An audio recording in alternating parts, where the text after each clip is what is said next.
Hey, this is Dave from metalepidemic.com. Thank you for checking out our YouTube video. Please feel free to hit the subscribe button below if you like this type of content, and we hope you enjoy the review.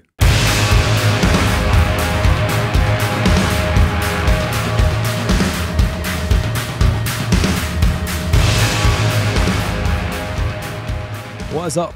Dave, Duncan, Kyle, back from Metal Epidemic for another album review. And for this review, Duncan, Kyle and I have been checking out the new album from Swedish post-metalers Cult of Luna. The band's new album, The Long Road North, will be released on February 11th via Metal Blade Records. So gents, album number 9 from Cult of Luna. Which follows up the band's latest EP, The Raging River, from 2021. Daniel Berglund and Sanda Studio were in charge of the recording of the drums and percussion for this one, while the rest was done at Second Home Studios, with the band, as usual, producing everything themselves. So, now, I remember last year, 2021. Do you? That's good. It was only last year. Yeah, it was like a couple of months ago. And I don't know, there was one of us that was fairly hyped up after that Raging River EP. So, I'm not pointing any fingers or elbows around, but I'm fairly certain after I sent this over, curtains were drawn, tissues and lube were in hand. Duncan, am I right? Yes. And that was to make sure that the headphones went in my ear as much as possible. That's what the lube was used for. Yeah. And the tissue was to clean my hands after that, Dave. And I will have no other aspersions against my good character or nature. Sorry. I apologise. Yeah. Like, I feel like, and I know I wasn't the only one before the internet starts like getting its shit, like getting its panties in a twist. I felt last year like I was the only one talking about the Raging River. Yeah.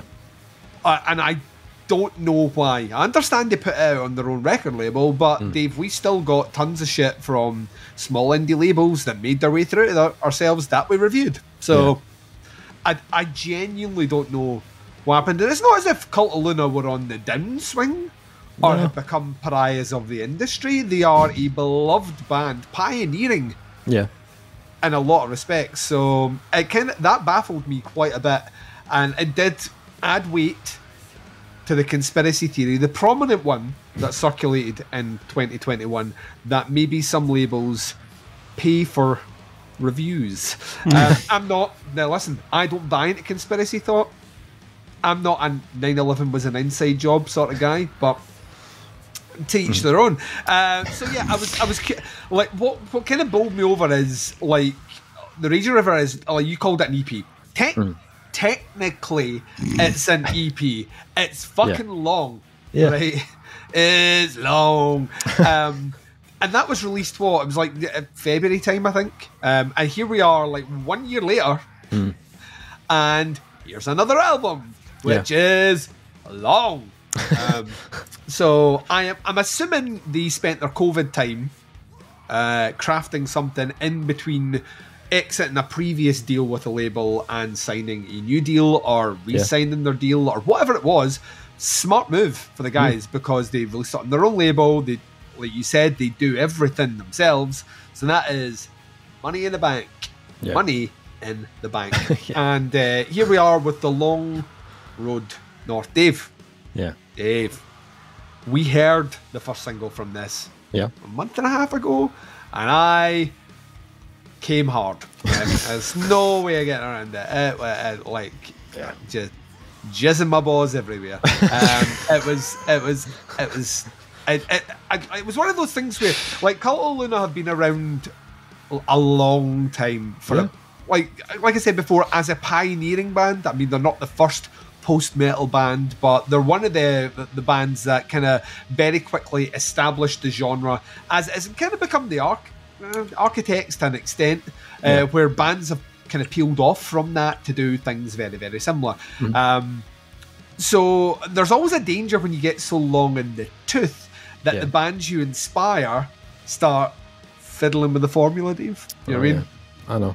Adding a wee bit extra spice in there, and before you know it, they're doing something infinitely more interesting than you.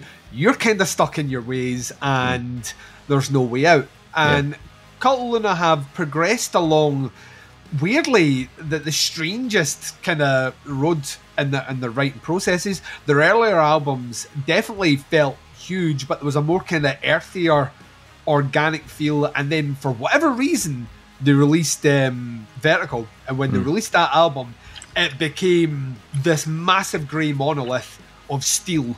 Yeah, and like that was probably my first formal introduction as in listening to a full album. It was my album of the year when it came out. I fucking adore it. I still listen to it all the time.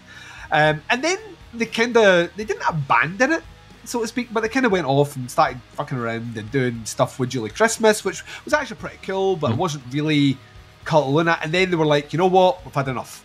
And I was like, that's what bands do when they've essentially run out of ideas. Well, good bands should do the old, we're taking a break. I'm gonna take up gardening. Sven is taking up skiing.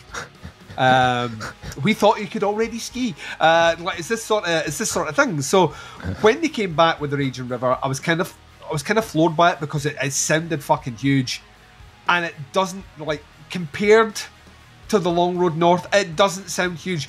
This album is fucking huge.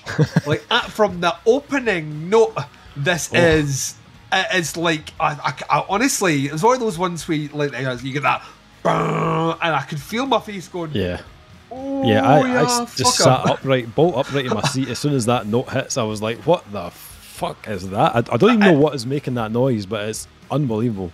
It reminds me of, it's the sort of sound effect they put in as the aliens are bombing the White House. You know, it's like kind of, it's like everything fucking shook. The house, I had to get a structural report on it because I thought I was going to lose the fucker. It was just huge sounding. And then it proceeded to build on that with the opening track, Coburn, which, oxymoronic, kind of love it. It's such a good song, and it's the first one that I could remember where we had this kind of really nice kind of lead work on the guitar. So not that kind of Meshuggah-esque lead work, which is, I'm sure people love it, but it's kind of jaggy and all over the place, and it's in music, but it's not great. And that shot's fired.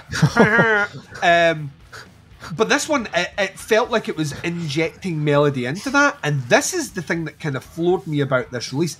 This one is actively trying to engage with the melody in the songs in a way that I've never really heard Cult of Luna embrace as much. They'll have a flurry with it, and it'll be on the occasional song, but it's through huge swaths of this album. I mean, they're still working with, I don't know who does the female vocals on Beyond Eye, because I never read the notes she gave me. Miriam Wallington. I don't know if that's how you pronounce her name, but fucking genius move, because you go through Coburn into the Silver Arch, which once again is just face melting, and it's fucking huge, it's beautiful, and it's roomy, and it's you know, it's awe-inducing. And then this Beyond Eye song kicks in, and it's this little interlude, and it's just kind of, it's doing some stuff, it's all melody, and then this very warm, rich female tone comes in, which I was not expecting, even a little bit. And then it builds up, and then you slam right into the longest offering on this one, which is an offering into the wild. See what I did there? See what I did? Which is this huge soundscape of ideas and textures and themes and constructs. And at that point, if the album had finished, I would have been sitting there going, holy fuck, we've been on a close to 30-minute roller coaster ride over 4 songs. And then the album's like, Duncan, that's gear 1. Let's shift into gear 2, and then you swing right into the Night and Full Moon, which feel like a kind of almost like as like they're playing off each other. Really well written. Before you get standout track, which is the Long Road North, which is obviously the what's the name of the album essentially, and it is fucking great. And it starts off playing with sound textures, and by the end it's just ugly. And then you get, like, that's a 10-minute track, and you're kind of sitting there just going, air, here, and then they're like that. What's that? 11-minute track? Shift into the next gear, and then you get Blood Upon Stone, which I think is maybe the most interesting song on the entire album. It really just continues to build and build and build before they strip everything down for Beyond Part 2 at the end. So Beyond, it'll be Beyond 1 and then Beyond 2, not Beyond I. See, there we are. Like, Beyond I! Which is what the Japanese plane fighter said as they were. No, that's Bonsai. What we're doing here, guys, giving an education to the listeners is what we're doing. Is the second one for pirates, Beyond I. Aye. There we go. So the track, like, the album finished, and I shit you not, I was fucking exhausted when this finished, like absolutely drained. Yeah. And then I had to give like I gave this, because this came in a couple of weeks ago. This was the cooling off period of like 4 days. Yeah. I was like, oh no, because it's such a powerful first listen, like such a powerful first listen. And then I spun it up a second time, and on the second time I started picking out like all this other stuff that I'd missed on the first listen. Like there is so much going on in this. Like their attention to detail and production, in particular the production technique. See, when they hit you with a wall of sound, it is a physical wall of sound. Yeah. As in, it could knock you over when you're listening to it. But it belies all these clever little techniques, this little motifs on instrumentation, build-ups. Vocally, I think this is the best thing they've ever done. I think like the vocals on this one are fucking crushing when they need to be, and you know they harbour these melodic waves that come through. I think the guitar work is like jaw-droppingly good. Their song composition is a different level on this album. It's just a completely different level. I've always held Vertical as the kind of standard bearer of their stuff. Of they had a theme. The theme was the 1920s silent movie Metropolis, which I love, and it totally fit that. I could picture the movie as I was hearing this. The interesting thing about this one is I can picture a movie while listening to this as well. I got these images and these ideas and all the rest, and it just floored me. I honestly think, like, you come back to me in about 3-4 months' time and ask me what my favourite Cult of Luna album is, I think this might take it. I think this is the band just not reinventing themselves, because they still sound like themselves, but this is the one where, and I used this term a lot last year, this album feels important. I think it feels important to the post-metal genre, which, to be honest, has become a bit stale. This one is the one that I think like bands will be coming up through and looking to, but I also think there's a ton of bands that came out not long after or about the same time as Cult of Luna that will now need to step up their fucking game, because a flag has been planted, and this right now is top 10 contention for me. I'm saying that a lot, but there's so like this is I think is about as good as post-metal gets. I think it's a flawless album. I think you need to be in the right frame of mind, and you need to clear a lot of time to sit down and listen to it, and it's an experience album. But as experience album goes, what a fucking ride. Yeah, absolutely love this. Nice. Excellent. Kyle. What he said, I mean... What did you think of The Long Road North? I think Duncan's right in that you have to be in the right frame of mind for this. The first time I listened to it, I was like, get the fuck on with it. Oh my God. I'm not kidding. I had a hard time getting through it. It's a long album. Yeah. But the second time I listened to it, I was in love with it. So, I mean, you have to be in the right frame of mind. And I'm glad I gave it more than the one spin. I was like, okay, we can do this. I just give it its fair shot. I can't just be a dick.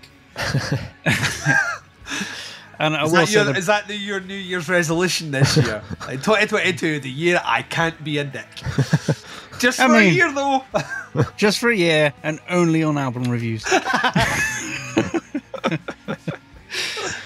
I mean, you can tell these guys put a lot of care and attention into this album. I mean, I didn't hear the one they did last year, because honestly, I didn't hear of it.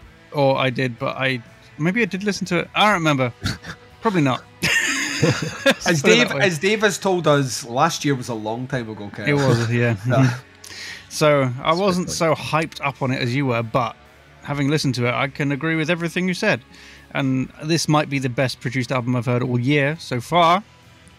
It's absolutely flawless production. Yeah. It's organic and not raw, but not super over-processed, and everything just sits in its place perfectly, and there's nothing weird. There's no, like, stupid studio techniques to catch your ear or anything like that, and there's no like gimmicks or anything. It's just all very honest but very well put together, and the craftsmanship of the songs, even though they're bordering all on 10, 11, 12 minutes long, some of them, you know, they're all so well put together. The composition is unbelievable.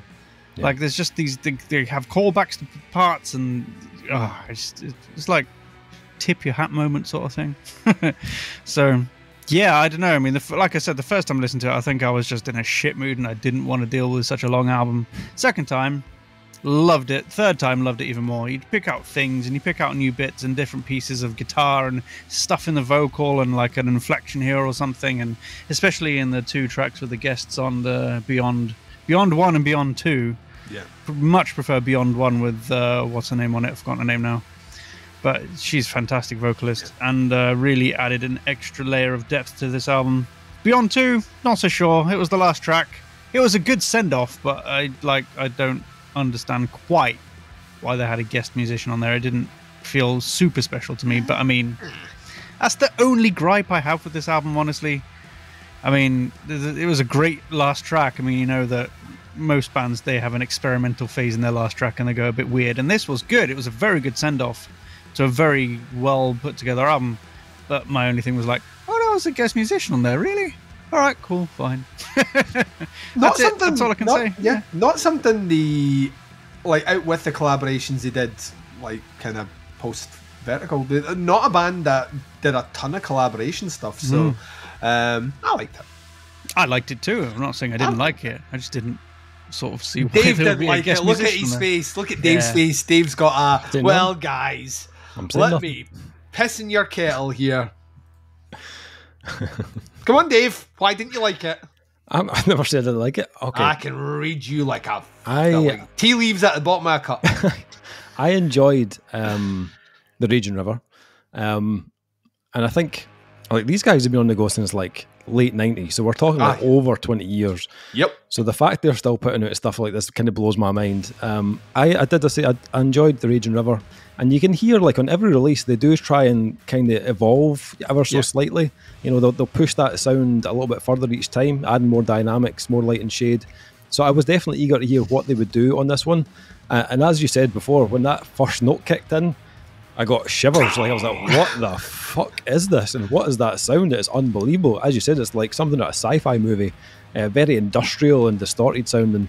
And then they kind of get to work, like they do the Cult of Luna thing with the building of layers and percussion and guitars just kind of slowly coming into the fold.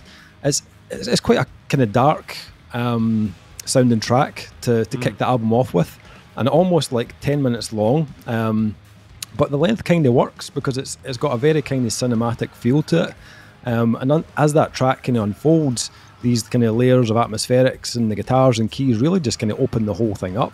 And then those like gravelly vocals kick in, and it adds that extra layer to the mix. It's quite a statement. That first track is a big statement on this album. It's obviously enhanced by a very kind of natural and huge sounding production, as you said, but the magnitude of that first track was something else. It really kind of set the bar high. Lots of kind of ebbs and flows throughout, very kind of emotionally charged, and then finishing with that same sound that opens the album just kind of got you psyched for what was to come next. And then that like distorted bass kicks in on the Silver Arc, and you're hit with this other like wave of like pulverizing post-metal. But what I kind of love about Cult of Luna is that no matter how heavy and like devastating this can sound, they always have room in the mix for something really kind of airy and really light, you know, which it kind of stops you from feeling overwhelmed by the heaviness. And when those lighter moments, the more kind of like, almost kind of like post-rock type guitar notes start to bleed into the track, it tends to kind of even itself out. And it kind of reminded me of Mariner a little bit in places, that track, which I was quite happy to hear because I did enjoy that album as well. And then if you're feeling like kind of suffocated by that track's heaviness, in comes Beyond One, which is the kind of perfect follow-up to that track because you've got the guest vocals from Mariam, which are stunning, absolutely stunning tone. Very kind of dramatic kind of track, but for some reason when I was listening to it, it reminded me of like a Bond theme song, like a bit like kind of darker and like unconventional, but less pish obviously, but it had like that kind of feel to it, which was really cool. It really worked in the album. And then you have that slow burn, like An Offering of the Wild, which is like, as you said, 13 minutes of like this journey of like textures and dynamics. There's even some brass in there as well. But I really enjoyed the way that track kind of builds to a kind of peak in the middle. And when it got there, it went a lot more kind of discordant and erratic than I was expecting. It didn't do the predictable thing, just go into like a heavy post-metal groove. But then it comes off the boil a bit. And I kind of thought we were going to go back to where the track started, but they kind of sneakily like finish you off with a big like colossal riff at the end. And I suppose like the kind of point I'm trying to make here is like Cult of Luna don't really do like copy and paste. Like every track takes you down a slightly different path, with something kind of exclusive to keep you engaged, whether it's like the almost kind of like those kind of crooning vocals and like occult vibes on Into the Night, or the kind of tribal post-rock kind of feel of the title track. And then they finish you off with Beyond 2, which is an interpretation of Beyond from earlier in the album. And it's composed by a guy called Colin Stetson, who has worked with Bon Iver and Tom Waits and Arcade Fire, but is also known for his soundtrack work, including the Hereditary soundtrack. Yeah. So it's very like experimental and synth-laden, feels quite like kind of post-apocalyptic, but I thought it totally fit with like, again, with that kind of cinematic feel of the album, and I thought it was a like kind of perfect closing track for the release. I think, like you guys have mentioned it, I think I need to highlight like Daniel Berglund and the band have created a phenomenal production, capture all these kind of dynamics and earthy tones.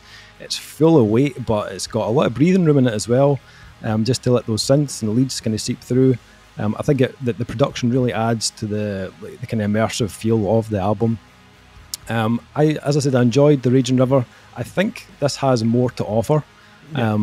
Although it clearly sounds like a Cult of Luna album, but it's not just a repeat of what they've done in the past. There's a lot of small detail, as you guys said. You pick a lot of stuff out of this album over kind of repeat listens. It is one of those albums that you kind of tend to get lost in as soon as you kind of hit play, and each track just flows like fantastically well into the next, and with each having their own kind of unique streak to set them apart. Post-metal, it can be a kind of one of those genres that can make an album feel like one long song, but I didn't feel that with The Long Road North. They have made sure each track has that little something different, just, but they keep enough of the Cult of Luna like core elements so it all fits. It's a weird one. It's one of those albums I think is probably best listened to as a full album. I don't think you'll get the same experience like listening to individual tracks. However, it is 70 minutes long, so like you do need to put a kind of massive chunk aside to listen to this album in full. And 70 minutes does, for me, it felt like a bit of a shift, I'm not going to lie. So because it's taxing music, what I mean? It's not like, it's not 70, like we did 40 Watt Sun. 40 Watt Sun, you can play that in the background and concentrate on something else, and the music is not going to tax your brain. This physically taxes your brain to listen to. Yeah, it does. It's most likely it's going to be a kind of mood type album for me. I think I will be, like as you said, need to be in a particular frame of mind to sit and listen to like 70 minutes of this. Otherwise, I know my mind will probably start to wander. But that issue I had aside, I think this is excellent. It's a definite step up again from Cult of Luna, from a band who have been, as I said, on the go for over 20 years. My first listen to this, I was like, this is good, and then my second listen was like, fuck me, this is really good. I think if you're like a Cult of Luna fan, then I expect this will deliver exactly what you want from the band. So The Long Road North, gentlemen. Ratings, what we're thinking for this album. Duncan, what are you thinking? I feel like I'm saying this all the time now. 5. Like there's not a note that I would change on this. Yeah. I think this is a band that have a clear idea of composition, structure, sound, design, and texture, and have laid it down flawlessly on this release. Yes, it's long. Yes, you'll need time set aside. Yes, you probably have to listen to it a few times to grab the weight and intensity and the nuance of everything that's happening here. But like when you get that, when it all comes together, I don't think there's any band on the planet do it as good as Cult of Luna. I think they are still like, and I'm not saying like bands like the Ocean Collective or whatnot who do their own brand of post metal, which like clearly jumps out with the genre quite a bit. This as like as a monolithic entity that needs to be worshipped by everyone. It's a 5-star album, and like I say, this one to me could be. You ask me at the middle of the year, this might overtake Vertical for me, which is stood quite comfortable at the top of my favourite Cult of Luna albums for quite some time, and this is the one where, like, new record label, don't know how many albums it deals for, but whoever signed them up, you did a good job. like, because had they put this out on their own label and no one had fucking heard it, that's criminal there. That's criminal. So yeah, 5 stars. Wow. Kyle? Just to know. I'm kidding. No, it's 5 out of 5. Oof. Absolutely. Yes. Yep. Absolutely it is. It's an incredible album. Even though it took me a while to get into it, I absolutely cannot disagree with anything that's been said. It's phenomenal. Oh, nice. This is heading over to Naysayer Dave, as he's known on the streets. Sorry, apologies. It's a 4.5 from me. Fucking, what else do you want from them, Dave? I enjoyed it. I did enjoy it, but I've heard a couple other albums this year that I feel are just marginally better and gave me that kind of like goosebumps moment. I find this is like, it is a touch long for me personally. It's a personal thing. Other people might have no issues with that at all. But I did feel like I was kind of struggling towards the end. Let me see. Can we get a notary here? Mark it down. 7th of February. Dave was wrong, and at the end of the year, I'm accepting his apology. We'll see, Dave. We'll see. Time will tell. Time will out. Yeah, that's the thing though with this album. Like, because of that length, it does kind of like, it does put me off like going back. But you will. And I'm sure I will. I'm sure I will, but I just don't know how much I'm going to go back to it because of that length. So yeah, marginally under, but still like extremely good album. Remember this the next time an hour and 10-minute deathcore album comes in. I've got to listen to it. Dave's told me to listen to it 7 times. I've never scored any deathcore album a 5. So you sure? That's No, I don't think he has. And I'm just going to say that's correct because there is no 5-star deathcore album. So. Not yet. Cult of Luna, The Long Road North, out on 11th of February on Metal Blade Records. I will put links below to the band's Facebook and to their Bandcamp so you can check it out. Let us know what you think once you've heard the album. Drop some comments in below. Happy to hear your thoughts and opinions on it. That is the review. Thank you for checking it out. We'll be back with a new review very soon, but until then, take care. Speak to you soon. Bye, everyone. Bye.